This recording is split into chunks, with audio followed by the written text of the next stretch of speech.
Hi friends, வணக்கம். Welcome to Selva institute. நம்ம இன்றைக்கி இந்த வீடியோவில் எதை பற்றி பார்க்க போகிறோன்னா, பிஎட் படிக்கிறீங்க இல்லையா? ஸோ அதில் எஜுகேஷன் சைக்காலஜின்னு ஒரு பேப்பர் இருக்குது. அந்த பேப்பரில் வரக்கூடிய இம்பார்ட்டன்ட் கொஷின்ஸ் யூனிட் வைஸாக பார்க்க போகிறோம். அதுக்கப்புறம் ஒரு மாடல் கொஷின் பேப்பரை பற்றி டிஸ்கஸ் பண்ணலாம். வாங்க நம்ம வீடியோவில் இருப்பலாம். எஜுகேஷன் சைக்காலஜி இதில் ஃபஸ்ட்டு யூனிட் பற்றி பார்க்கலாம். Education psychology and human growth and development, அதாவது கல்வி உளவியல் மற்றும் மனித வளர்ச்சி மற்றும் முன்னேற்றம். ஸோ இதை பற்றின நம்ம இம்பார்ட்டன்ட் கொஷின்ஸ் பார்க்கலாம். இதில் ஃபஸ்ட்டு கொஸ்டின் என்ன கேட்குறாங்கன்னா, இதில் ரொம்ப முக்கியமான ஃபஸ்ட்டு கொஸ்டின் என்னென்னா, explain the phases of human development, அதாவது மனித மேம்பாட்டின் கட்டங்களை விளக்குக. அப்படி இல்லைன்னா அடுத்த கொஸ்டினும் நோட் பண்ணிக்கோங்க. Explain the dimensions of human growth and development, மனித வளர்ச்சி மற்றும் மேம்பாட்டின் பரிமாணங்களை விளக்குக. Differentiate human growth from development, மனித வளர்ச்சியை மனித மேம்பாட்டிலிருந்து வேறுபடுத்துக.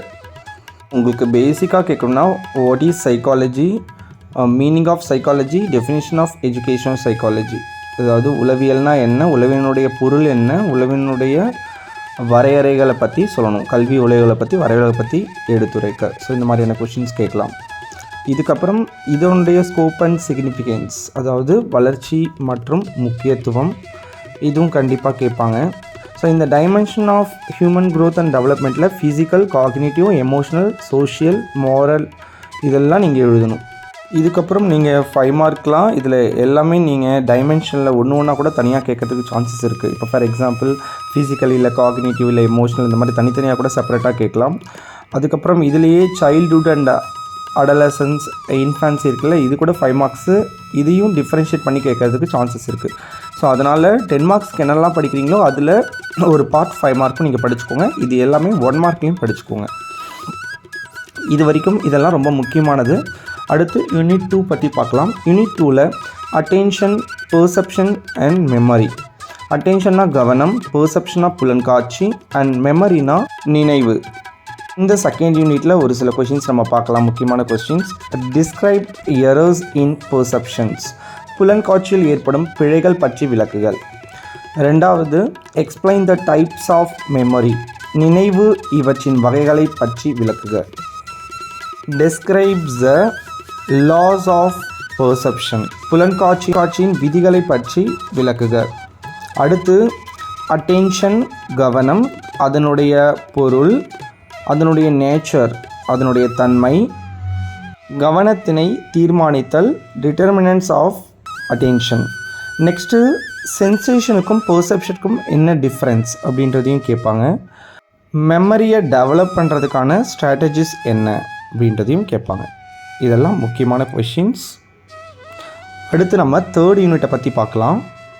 இதில் ரொம்ப முக்கியமான question, describe Maslow theory of motivation, மாஸ்லோவின் ஊக்குவித்தல் கோட்பாட்டினை விளக்குக. அடுத்த question, explain Carl Rogers humanistic theory, Carl ரோஜர்ஸின் மனிதநேய கோட்பாட்டினை விவரி. அடுத்து explain Thorndike's theory of learning, தாண்டக்கின் கற்றல் கோட்பாட்டினை விவரி. லெவல்ஸ் ஆஃப் ஆஸ்பிரேஷன், அதாவது அவாவு நிலையினுடைய லெவல். ஸோ இதையும் கண்டிப்பாக கேட்டிருக்காங்க ஏற்கனவே. அடுத்து கற்றல் கோட்பாடில் பியாஜேவின் கோட்பாடு நீங்கள் படிக்கணும். ஜீன் பியாஜேவோடைய கோட்பாடு முக்கியமான கொஷின். அதில் பிஹேவியரிஸ்டிக் தியரியும் படிக்கணும். அடுத்து பாவ்லோ கிளாசிக்கல் கண்டிஷன், ஆக்க நிலையுறுத்தம், பாவ்லோவின் ஆக்க நிலையுறுத்தம் கண்டிப்பான கொஸ்டின்.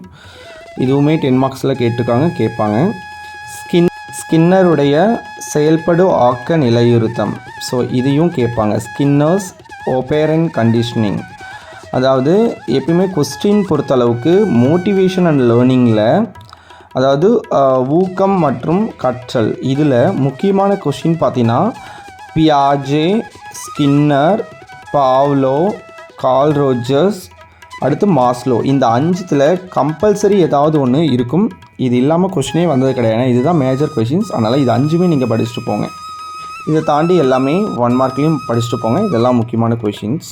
அடுத்து நம்ம 4th யூனிட்டில் இன்டெலிஜென்ஸ் அண்ட் க்ரியேட்டிவிட்டி பார்க்க போகிறோம். இன்டெலிஜென்ஸ்னால் நுண்ணறிவு மற்றும் க்ரியேட்டிவிட்டி அப்படின்னா படைப்பாற்றல். இதில் explain Thurstone's group factor theory of intelligence. தர்ஸ்டனின் குழு காரணி நுண்ணறிவு கோட்பாட்டினை விளக்குக. Second one, explain the strategies to foster creativity. படைப்பாற்றலை வளர்ப்பதற்கான உத்திகளை விளக்குக. Third one, two factor theory, இரு காரணி கோட்பாடு. இதுக்கப்புறம் இன்டெலிஜென்ஸ்னா என்ன, what is intelligence, meaning of intelligence, definitions of intelligence, types of intelligence இப்படின்னு கூட கொஷின் கேட்கறதுக்கு சான்சஸ் இருக்குது. இதுக்கப்புறம் தியரிஸ் ஆஃப் இன்டெலிஜென்ஸில் கண்டிப்பாக ஏதாவது ஒரு 2 தியரியாவது நீங்கள் படிச்சுட்டு போகணும். 10 மார்க்கில் அப்படியே கேட்டாங்கன்னா, அப்படி இல்லைனா செப்பரேட்டாக கூட கேட்கறதுக்கு நிறைய வாய்ப்புகள் இருக்குது. இதுக்கப்புறம் தாண்டாய்க் மல்டிஃபேக்டர் இன்டெலிஜென்ஸும் நீங்கள் படிக்கணும். கில்ஃபோர்ட் ஸ்ட்ரக்சர் ஆஃப் இன்டெலிஜென்ஸும் நீங்கள் படிக்கணும். அதுக்கப்புறம் கார்ட்னர் மல்டிபிள் இன்டெலிஜென்ஸ் இதுவும் நீங்கள் படிக்கணும். 5 மார்க்கில் இன்டெலிஜென்ஸ் குவாஷியன் கேட்க சான்சஸ் நிறைய இருக்குது. அதுக்கப்புறம் க்ரியேட்டிவிட்டியே ஒரு 10 மார்க்லாம் ஏற்கனவே உங்களுக்கு சொல்லிட்டேன், சரிங்களா? ஸோ இதெல்லாம் நீங்கள் படிச்சுட்டு போங்க. முக்கியமான கொஷின்ஸ் இது. இதை தாண்டி இன்னும் இருக்கிற சிலபஸில் இருக்கக்கூடிய லைன்ஸ் விடாமல் எல்லாத்தையும் படிங்க. பட் இதெல்லாம் இம்பார்ட்டன்ட் கொஷின்ஸ். அடுத்து நம்ம 5th சாப்டரில் பர்சனாலிட்டி பற்றி பார்க்கலாம். ஆளுமை இல்லை ஆளுமையின் பண்பு, ஆளுமை திறன், அதை பற்றி நம்ம டிஸ்கஸ் பண்ண போகிறோம். ஆளுமையை தீர்மானிக்கும் காரணிகளை விளக்குக. Describe the determinants of personality. What are the techniques used to assess the personality? Explain in detail. ஆளுமையை மதிப்பிடுவதற்கான நுட்பங்களை கூறி அவற்றினை விளக்குக. அடுத்த question, describe trait theory of personality. ஆளுமையின் பண்பு நிலை கோட்பாட்டினை விளக்குக. இதுக்கப்புறம் assessment of personality, projective and non projective techniques. இது ஆல்ரெடி நம்ம ஏற்கனவே கேட்டது தான். 5 மார்க்லையும் கேட்க சான்சஸ் நிறைய இருக்குது. அடுத்து what is personality, meanings of personality, definition of personality. So இதெல்லாம் நீங்கள் மெயினாக படிச்சுக்கணும். இதில் மெயினாக நம்ம பார்த்ததே 2 கொஷின், அதையும் நான் உங்களுக்கு சொல்லிட்டேன். Theories of personality, types, trait இதெல்லாம் நீங்கள் வந்துட்டு கரெக்டாக ஃபாலோ பண்ணிக்கோங்க. அசஸ்மெண்ட் ஆஃப் பர்சனாலிட்டியும் பார்த்துக்கோங்க. பர்சனாலிட்டியில் இருக்கிறது 2-3 லைன் தான், பட் நிறைய இருக்கும். நீங்கள் அது எல்லாமே டீட்டெயிலாக கொஞ்சம் பார்க்கணும். இது வரைக்கும் சொன்னது எல்லாமே இம்பார்ட்டன்ஸ் தானே தவிர்த்து சிலபஸில் இருக்கிறது எல்லாமே சொல்லலை. சிலபஸில் இருக்கிறது எல்லாத்தையும் படிங்க. அப்போ தான் நிறைய மார்க்ஸ் ஸ்கோர் பண்ண முடியும். முடிஞ்ச அளவுக்கு எல்லாத்தையும் படிங்க. ஏன்னா ஒன் வேர்ட்லேயும் உங்களுக்கு நிறைய கேட்பாங்க. அதனால் ரொம்ப வளவலன்னு எழுதாமல் என்ன மேட்டரோ அதை மட்டும் எழுதிட்டு கிளியராக பேப்பர் கொடுத்துட்டு வந்துடுங்க. இப்போ நம்ம அடுத்து கொஷின் பேப்பரை பற்றி டிஸ்கஸ் பண்ணலாம். இது February 2022 பிஎட்டில் கேட்ட கொஷின்ஸ் தான். இதில் உங்களுக்கு தெரியும் 70 மார்க்ஸ் நீங்கள் எழுதுவீங்க, 30 மார்க்ஸ் இன்டர்னல். இதில் part A, part B, part சின்னு கொடுப்பாங்க. அதில் ஃபஸ்ட்டு பார்ட் 1 வேர்ட் கொஷின்ஸ் 5 கொடுத்து 5மே எழுதணும். ஒவ்வொரு யூனிட்லேருந்து ஒன்று கேட்பாங்க. ஸோ இதில் 1 வேர்ட் வித் ஆன்சரோட நம்ம பார்க்கலாம். இதில் ஃபஸ்ட்டு ஒன், மேம்பாடு அல்லது முன்னேற்றம் என்பது ஒரு களிமண் துண்டை செதுக்குவது போன்ற ஒரு செயல்முறையாக பார்க்கும்போது களிமண்ணுக்கு சமம் எது, வடிவமைத்தலுக்கு சமம் எது? இதில் ஃபஸ்ட்டு ஒன் தான் ஆன்சர். குழந்தைகளின் நடத்தை, சுற்றுச்சூழல். இதுதான் வந்துட்டு கரெக்டான ஆன்சர். அடுத்து நம்ம செகண்ட் ஒன் பார்க்கலாம். பாவ்லோவின் சோதனையில் நாய்கள் இறைச்சி தூள் கொடுக்கப்பட்டதற்கு பதில் இயற்கையாகவே உமிழ்நீரை வெளியேற்றியது. இந்த சூழ்நிலையில் உமிழ்நீர் என்பது டேஷ், அதே சமயம் இறைச்சித்தூள் என்பதும் டேஷ். இதுக்கு answer uncondition response, uncondition stimulation, UCR and UCS. ஏதான் கரெக்டான ஆன்சர். தேர்ட் ஒன் பாருங்கள். நேற்று இரவு நீங்கள் சாப்பிட்டதை நினைவில் கொள்வது. இது ஃபஸ்ட்டு ஒன் புலன்சார் நினைவு, செகண்டு உபகதை நினைவு, தேர்டு செயல்சார் நினைவு, ஃபோர்த்து சொற்பொருள் சார் நினைவு. 4 கொடுத்துருக்காங்க. இதில் எபிசோடிக் மெமரி வந்துட்டு உபகதை நினைவு.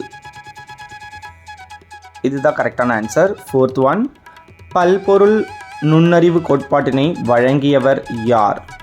இதுக்கு option A Spearman, option B Albert Binet, option C Thorndike, option D Gardner தான் சரியான ஆன்சர்.